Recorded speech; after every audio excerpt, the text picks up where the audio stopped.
Hello everyone, welcome to all of you on my YouTube channel Manjeet science classes. So आज हम discuss करेंगे basic character of aryl amine and ammonia का comparison. Last video के अंदर हमने discuss किया है अल्काइल अमाइन एंड अमोनिया में कौन ज़्यादा बेसिक होता है और वो किस फैक्टर्स पे डिपेंड करता है। सो आज हम डिस्कस करेंगे aryl amine versus ammonia. Means aryl amine का मतलब होता है एरोमेटिक अमीन्स का कंपैरिजन करना है हमने अमोनिया के साथ। अगर हम एरोमेटिक अमीन को कंसिडर करें, लाइक हम बात करते हैं एनिलीन की। एनिलीन हमारे पास एरोमेटिक अमीन ही है। बेंजीन रिंग के ऊपर NH2 ग्रुप, ये होता है हमारे पास एनिलीन के। साइड बाय साइड हम डिस्कस करते हैं अमोनिया को।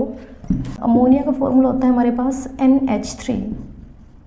यहाँ पे भी लोन पेयर ऑफ इलेक्ट्रॉन होते हैं।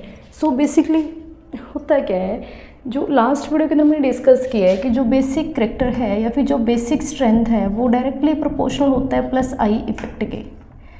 वैसे ही अब अगर हम बात करें बेंजीन रिंग के अंदर या फिर एरोमेटिक कंपाउंड के अंदर, अब जो हमारे पास नाइट्रोजन है एरोमेटिक कंपाउंड में, जो अमीन ग्रुप है, जो NH2 है, यहाँ पे जो नाइट्रोजन है, इसके पास दो पॉसिबिलिटी है। या तो अपने इलेक्ट्रॉन को रिंग से बाहर डोनेट करे या फिर अपने इलेक्ट्रॉन को रिंग के अंदर कॉन्जुगेशन के अंदर इन्वॉल्व करे। बेसिकली जब ऐसे ग्रुप आते हैं, मीन्स जो बेंजीन रिंग आती है या फिर एरोमेटिक कंपाउंड्स आते हैं, तो वहाँ पे जो लोन पेयर है या फिर जो इलेक्ट्रॉन्स हैं वो कॉन्जुगेशन के अंदर पार्टिसिपेट करते हैं। सो दैट्स वाई यहाँ पर प्लस M इफेक्ट इंट्रोड्यूस हो जाता है, प्लस M माइनस M, या फिर आपने रेजोनेंस इफेक्ट सुना होगा। जो रेजोनेंस इफेक्ट है वो इंट्रोड्यूस हो जाता है। अब यहाँ से होगा क्या, देखो, अगर नाइट्रोजन अपने इलेक्ट्रॉन को रिंग के अंदर इन्वॉल्व करवा रहा है, मीन्स रिंग को डोनेट कर रहा है, तब क्या होगा, इलेक्ट्रॉन शिफ्ट हुए यहाँ पे। इसका जो नेक्स्ट इलेक्ट्रॉन पेयर है, मीन्स जो डबल बॉन्ड है, वो शिफ्ट हो जाएगा ऑर्थो पोजिशन के ऊपर। सो जो हमारी रेजोनेटिंग स्ट्रक्चर बनेंगी वो कैसे बनेंगी, अब यहाँ पे नाइट्रोजन और कार्बन के बीच में डबल बॉन्ड। नाइट्रोजन ने अपने इलेक्ट्रॉन को डोनेट किया है तो नाइट्रोजन के ऊपर आएगा पॉजिटिव चार्ज। अब देखो ये वाला बॉन्ड शिफ्ट हुआ है तो मतलब यहाँ पे नेगेटिव चार्ज, ये दोनों bond as it is. Then next bond shift होगा यहाँ पे। जैसे ही नेगेटिव चार्ज शिफ्ट हुआ तो बॉन्ड हमारा शिफ्ट हो गया फर्दर पैरा पोजिशन पर। तो हमारे पास स्ट्रक्चर बनेगी कुछ ऐसे, डबल बॉन्ड NH2 पॉजिटिव। अब ये बॉन्ड शिफ्ट हुआ यहाँ पे, ये वाला बॉन्ड हमने नहीं टच किया अभी तक, ये एज इट इज़।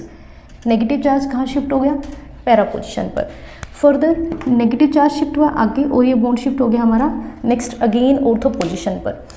तो अब हमारे पास कुछ स्ट्रक्चर बनेगी इस तरीके से, ये वाला बॉन्ड यहाँ पर, ये वाला बॉन्ड यहाँ पे, ये शिफ्ट हुआ यहाँ पर NH2 positive as it is. Again क्या हो सकता है, ये वाला बॉन्ड शिफ्ट हो जाए आगे और जो ये बॉन्ड है वो दोबारा फिर नाइट्रोजन के ऊपर चला जाए। सो आगे हमारे पास क्या बनेगा, ये एज इट इज़, ये as it is, bond shift हुआ यहाँ पे, single bond NH2 lone pair as it is. अब देखो हमारे पास ये रेजोनेटिंग स्ट्रक्चर बनती है in case of aniline. Aniline के केस में हमारे पास ये रेजोनेटिंग स्ट्रक्चर आती है। तीन रेजोनेटिंग स्ट्रक्चर जो हमारी ये है, मीन्स जहाँ पे चार्ज हमें दिख रहा है। अब यहाँ पे हमेशा जो पॉजिटिव नेगेटिव चार्ज है वो दोनों ही होते हैं। ओवरऑल चार्ज न्यूट्रलाइज होता है। एनिलीन के अंदर देखो यहाँ पे कोई चार्ज नहीं दिख रहा और हमें यहाँ पे भी कोई चार्ज नहीं दिख रहा है, बिकॉज जो जितना पॉजिटिव चार्ज इंट्रोड्यूस होता है लोन पेयर की शिफ्टिंग की वजह से, उतना नेगेटिव चार्ज भी इंट्रोड्यूस हो जाता है रिंग के ऊपर। सो that's Y overall cancel out हो जाता है चार्ज। क्लियर, इसलिए हमें एनिलीन के अंदर कोई चार्ज दिखाई नहीं दे रहा है यहाँ पे। ओके, सो एक हमारी पॉसिबिलिटी है ये कि प्लस M इफेक्ट की वजह से जो लोन पेयर ऑफ नाइट्रोजन है वो कॉन्जुगेशन में पार्टिसिपेट करे। अब यहाँ पे जो रेजोनेटिंग स्ट्रक्चर बनी है वो हमारी 5 रेजोनेटिंग स्ट्रक्चर बनी है। अब जितनी ज़्यादा रेजोनेटिंग स्ट्रक्चर होती हैं, जितनी ज़्यादा रेजोनेटिंग स्ट्रक्चर बनेगी उतनी ही ज़्यादा स्टेबिलिटी होगी। क्लियर, रेजोनेटिंग स्ट्रक्चर जितनी ज़्यादा होंगी स्टेबिलिटी भी उतनी ही ज़्यादा होगी। ये आपने पढ़ा हुआ है लोअर क्लासेस के अंदर, लाइक +1 के अंदर भी आप पढ़ के आए हो ये चीज़। अब देखो सेकंड क्या हो सकता है, अगर जो एनिलीन था वो रिंग में इलेक्ट्रॉन को डोनेट ना कर वो बाहर अपने इलेक्ट्रॉन को डोनेट करे और एनिलीनियम आयन के फॉर्मेशन करे। पॉसिबिलिटी है कहीं बाहर कोई H पॉजिटिव आयन पड़ा हुआ है और ये अपने इलेक्ट्रॉन को डोनेट कर देता है इसको, तो क्या होगा हमारे पास, यहाँ से हमारे पास बनेगा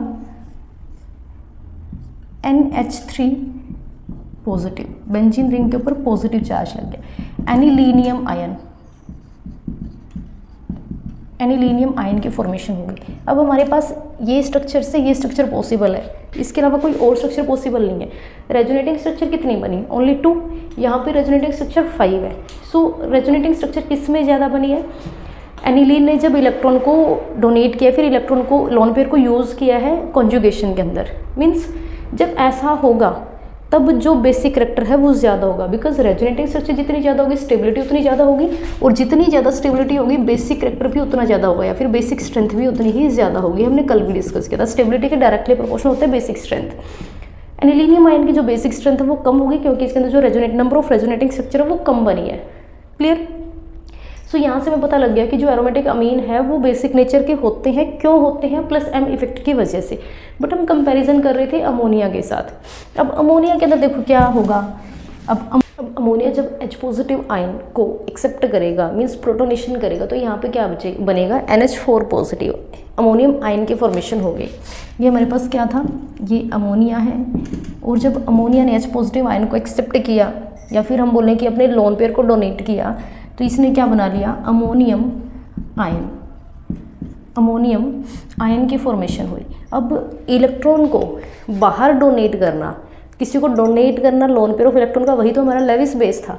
अब यहाँ पे रिंग के अंदर कॉन्जुगेशन में यूज़ हो रहे हैं हमारे इलेक्ट्रॉन, बेसिक नेचर है एनिलीनियम आयन की कंपैरिजन में बेसिक नेचर इसका ज़्यादा है। बट अगर हम बात करते हैं अमोनिया की कंपैरिजन में, तो जो अमोनिया है वो अपने इलेक्ट्रॉन को रिंग में अपने इलेक्ट्रॉन को बाहर डोनेट कर सकता है, मीन्स किसी को भी दे सकता है। अगर डोनेट करने की टेंडेंसी जिसकी ज़्यादा होगी उसी का बेसिक करैक्टर ज़्यादा होगा। यहाँ पे जो एनिलीन है वो लेस बेसिक होगा इन कंपैरिजन टू अमोनिया के, क्योंकि अमोनिया बाहर इलेक्ट्रॉन डोनेट कर सकता है किसी भी अदर ग्रुप को, बट यहाँ पे जो एनिलीन है उसके अंदर जो नाइट्रोजन है वो अपने इलेक्ट्रॉन को डोनेट नहीं कर पाता। So that's why ammonia are larger basic in comparison to aniline.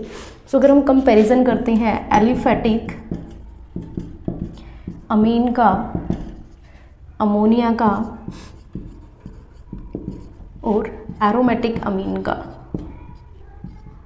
Aromatic अमीन का कौन ज़्यादा बेसिक होगा, first, second and third. So aliphatic अमीन ज़्यादा बेसिक हो गए इन कंपैरिजन टू अमोनिया। हमने रीज़न किया due two plus I effect, क्योंकि प्लस आई इफेक्ट की वजह से हमने क्या देखा था कि जिस ग्रुप के अंदर जो इलेक्ट्रॉन रिलीजिंग ग्रुप ज़्यादा होंगे, जिस कंपाउंड के अंदर इलेक्ट्रॉन रिलीजिंग ग्रुप ज़्यादा होंगे, पॉजिटिव चार्ज को स्टेबलाइज कर पाएगा, सो वो ज़्यादा बेसिक होगा। सो यहाँ पे प्लस आई इफेक्ट की वजह से जो एलिफेटिक अमीन है वो ज़्यादा स्टेबल हो जाते हैं in comparison to ammonia. And ammonia हमारे ज़्यादा बेसिक होते हैं एरोमेटिक अमीन से, क्योंकि जो अमोनिया है वो अपने लोन पेयर ऑफ इलेक्ट्रॉन को डोनेट कर पाता है बाहर, मीन्स किसी को भी वो डोनेट कर सकता है, जबकि एरोमेटिक अमीन के अंदर जो लोन पेयर ऑफ इलेक्ट्रॉन है वो कॉन्जुगेशन के अंदर यूज हो जाते हैं, जिसकी वजह से इनका जो बेसिक नेचर है वो कम होता है। क्लियर।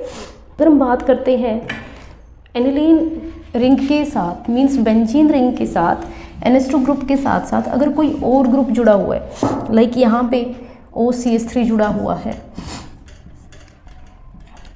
हमारे पास ये बेंजीन रिंग है, यहाँ पे OCH3 ग्रुप जुड़ा हुआ है या फिर CH3 ग्रुप जुड़ा हुआ है। फर्दर हम CH3 ग्रुप को लेते हैं। अब एनिलीन है, एनिलीन क्या करेगा, प्लस एम इफेक्ट शो करेगा, मीन्स अपने लोन पेयर ऑफ इलेक्ट्रॉन को कॉन्जुगेशन में यूज़ करवाएगा, बेंजीन रिंग के साथ कॉन्जुगेशन करेगा। बट यहाँ पे CH3 ग्रुप है, क्या इलेक्ट्रॉन रिलीजिंग ग्रुप है, इलेक्ट्रॉन को रिलीज करेगा। अगर बेंजीन रिंग के पास इलेक्ट्रॉन रिलीजिंग ग्रुप है ऑलरेडी इलेक्ट्रॉन देने के लिए, तो ये क्या करेगा, ये इलेक्ट्रॉन को प्रोवाइड करवाएगा और नाइट्रोजन अपने इलेक्ट्रॉन को बाहर डोनेट कर पाएगा। मीन्स जो रिंग के साथ अगर इलेक्ट्रॉन डोनेटिंग ग्रुप या फिर इलेक्ट्रॉन रिलीजिंग ग्रुप जुड़े हुए हैं, तो इनकी वजह से बेसिक स्ट्रेंथ इंक्रीज होगी, बेसिक स्ट्रेंथ इंक्रीज होगी। बट अगर electron withdrawing group like NO2 group जुड़ा हुआ है, या फिर इसके अलावा इलेक्ट्रॉन विड्रॉइंग ग्रुप कोई और हो लाइक SO3H, क्योंकि ये भी हमारे इलेक्ट्रोफाइल होते हैं, इलेक्ट्रो को अट्रैक्ट करने की टेंडेंसी रखेंगे ये। इसके अलावा -X हेलोजन्स जुड़े हुए, मीन्स हेलोजन जुड़ा हुआ है, तो ये क्या करेंगे, ये बेसिक स्ट्रेंथ को डिक्रीज़ करेंगे। क्योंकि ये इलेक्ट्रॉन को अट्रैक्ट करेंगे अपनी साइड। अगर इलेक्ट्रॉन को अट्रैक्ट करेंगे, पहले ही जो रिंग है वो प्लस एम इफेक्ट शो कर रहा था और ये भी अट्रैक्ट करने वाले ग्रुप जुड़ जाएंगे, लाइक NO2 जुड़ गया, SO3H जुड़ गया, या फिर COH एसिडिक ग्रुप जुड़ गया, तो वो क्या करेंगे, इलेक्ट्रॉन को अपनी साइड अट्रैक्ट करेंगे, जिसकी वजह से जो बेसिक स्ट्रेंथ है एनिलीन की, जो पहले थी थोड़ी बहुत, वो और भी कम हो जाएगी। क्लियर? सो ये था हमारे पास basic character of aryl amine versus ammonia. So अब हमारे पास क्वेश्चन है कि हमें ये कुछ कंपाउंड्स दिए हुए हैं, इनका हमने बेसिक स्ट्रेंथ का ऑर्डर फाइंड आउट करना है कि कौन सा ज़्यादा बेसिक होगा, कौन सा कम बेसिक होगा। तो हमने जो लॉन्ग वीडियो में डिस्कस किया था कि जब हमारे पास इथाइल ग्रुप आ जाए, मीन्स जब हमारे पास जो अल्काइल ग्रुप है वो CH3 से बड़ा हो, तब हमारा जो ऑर्डर है वो रहता था 2 3 1 2 3 1। कैसे याद करना है ये हमने ऑलरेडी बड़ी वीडियो के अंदर किया हुआ है। अब मैं यहाँ पे आपको शॉर्ट में बता देती हूँ कि अगर हमारे पास 3 इफेक्ट आए थे, जब हमारे पास जो वो लिक्विड फॉर्म में है, मींस लिक्विड स्टेट के अंदर होता है, जब वाटर के अंदर सोल्यूबल होता है, तो उस टाइम पे हमारा जो बेसिक स्ट्रेंथ का ऑर्डर है वो डिपेंड करता है 3 फैक्टर्स के ऊपर, जो होते हैं हमारे स्टेरिक हिंड्रेंस, सेकंड होता है हमारा इंडक्टिव इफेक्ट, एंड थर्ड होता है हमारा सोल्वेशन इफेक्ट। इन तीनों इफेक्ट्स के बेस पे, तीनों थ्योरीज के बेस पे हमने एक ऑर्डर फाइंड आउट किया था। जब हमारे पास R ग्रुप होगा CH3, जो R ग्रुप है CH3 होगा, मीन छोटा ग्रुप होगा, तो हमारा छोटा ऑर्डर आ जाएगा 213। और जब हमारे पास ग्रुप होगा R, जो ग्रुप है वो CH3 से बड़ा होगा, लाइक C2H5 होगा, तो हमारा जो ऑर्डर है वो भी बड़ा आएगा, लाइक 231। अब हमने 3 नंबर लिए हैं, 213 एंड 231। अब यहाँ पे सबसे बड़ी स्टेटमेंट कौन सी है, इन दोनों में बड़ी स्टेटमेंट कौन सी है? 231 बड़ा है 213 से, तो जब बड़ा ग्रुप आ जाएगा तो हम बड़ी स्टेटमेंट यूज़ करेंगे, बड़ा नंबर यूज़ करेंगे, और जब छोटा R ग्रुप आएगा तो हम छोटा नंबर यूज़ करेंगे। सो इसके अकॉर्डिंग हम फाइंड आउट करते हैं यहाँ से, ये हमारे पास क्या है, नाइट्रोजन के साथ 2 R ग्रुप जुड़े हुए हैं, मीन्स ये हमारा सेकेंडरी अमीन है। और यहाँ पे नाइट्रोजन, ये हमारा अमोनिया हो गया, और नाइट्रोजन के साथ एक अल्काइल ग्रुप जुड़ा हुआ है, ये प्राइमरी अमीन हो गया। नाइट्रोजन के साथ 3 R ग्रुप जुड़े हुए हैं, ये हमारा टर्शियरी अमीन हो गया। सो ऑर्डर के अकॉर्डिंग इथाइल ग्रुप जुड़ा हुआ है, बड़ा ग्रुप जुड़ा हुआ है, तो बड़ा नंबर आएगा 231। मतलब सेकेंडरी अमीन ज़्यादा बेसिक कैरेक्टर शो करेगा in comparison to tertiary and primary. Next हमारे पास है अमोनिया। अमोनिया सबसे कम बेसिक नेचर का होगा। क्यों होगा? क्योंकि अमोनिया के पास जब नाइट्रोजन अपने लोन पेयर ऑफ इलेक्ट्रॉन को डोनेट कर देता है बाहर, NH4 पॉजिटिव की फॉर्मेशन करेगा, पॉजिटिव चार्ज को स्टेबलाइज करने वाला कोई R ग्रुप नहीं होता। सो दैट्स वाई अमोनिया आ जाएगा सबसे पीछे। तो यहाँ पे आ जाएगा हमारा अमोनिया। सो ये रहेगा हमारा राइट आंसर। क्लियर?